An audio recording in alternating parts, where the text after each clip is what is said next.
Welcome back to our daily message from our divine compassionate guides. As always, thank you so much for joining me. My intention behind the messages are to help heal and serve you in the most divine way. And my purpose here in this reality at this time is to live, speak, and seek the truth in all forms to help reconnect humanity to the highest form of authenticity. It's a big goal because there's a lot of non-authentic people here, and I want to help us raise ourselves to this truthful reality. So let's dive right into our message. Today I'm using the Wisdom of Oracle cards by Colette Baron Reid. So let's dive in and find out what our message is. So the first card we've pulled is Between Worlds. Seems quite appropriate, kind of like we're between two different realities at this moment. The second card, Orphaned. And our last card, Community. Wow, it's going to be a great message. Let's take a deep breath in. And as we exhale and start to get just balanced, we'll open ourselves up and let's dive deep here, exploring the message. So Between Worlds, the essential meaning of this card, transitions, not being quite out of one situation and fully engaged in another. Temporary blindness in the no man's land. So that seems quite appropriate as just the overall essential meaning. So when we are between worlds, we are invited to see with the curious eye of the child glimpsing a rainbow for the first time. Do so and you will not be disappointed. So a mystery that is not yours to understand weaves the web of life within the divine matrix of consciousness greater than our own thoughts, feelings, beliefs, desires, and decisions. And the seeds that were planted in the past begin to take root.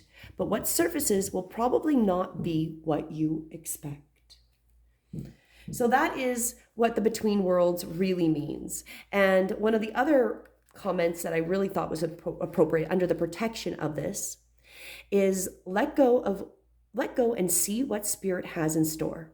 What takes hold in your life will be better than you can imagine.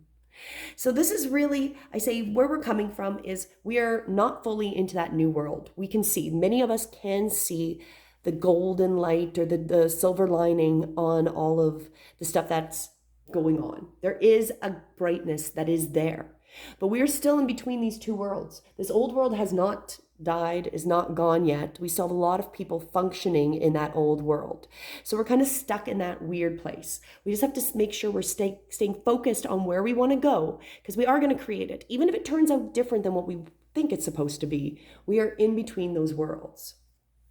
Then when we come to our next part, the orphaned, and the essential meaning is a sense of loss, an identity crisis, recognizing that you don't fit in, the need to belong, uncertainty about your place.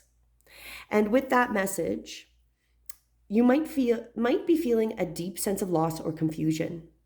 Address the need for belonging and know that you will find your place with others of like mind and spirit. It's okay to let go of pressures to fit in. Not everyone will understand you, and it's time to move on. So this one's really about telling us that we know we're not fitting in. There's a bunch of us. We're in between those worlds. We're seeing the new lining, and it's a little bit difficult because we do feel orphaned and abandoned because we don't have the masses behind us. We feel like we're out on our own. We're the weirdos that are talking about this potential, and we're the only ones seeing it. And this is saying that we need to make sure we're not abandoning ourselves, and that we will connect to others in a healthy way once we recognize the patterns and consciously choose to interrupt them. Life wants to love you and let it in. And that's what we can see here with our final card, community. So we're going through, the community is finding those like-minded people to grow with. So we are between worlds, between realities. We're feeling like we're the outsider. We don't belong, we don't fit in, but we really are needed so much right now. And when we decide to step in to being those weirdos, we are going to open up to connect to the community that we are part of. There is a lot of us, lost souls, that are feeling the tension, know what's going on, and can feel all the things that are wrong and are intuitively knowing it and are sensing it. And we're trying our best to go forward. and we will find each other. When you're putting out the authentic vibe, you're going to attract the authentic vibe. So for today's message, we are between those worlds. It's still coming. Don't lose hope. It may turn out slightly different than you think, but we are between and we are going through. And even if you feel like you're the weirdo, it's okay. Let go of those that aren't on your side, don't agree with you. Send them the love and the compassion and allow yourself to move on. That trust that you can attract and bring those authentic people and that community into your life. I hope this message helps today and serves you in the most divine way. Until tomorrow, namaste.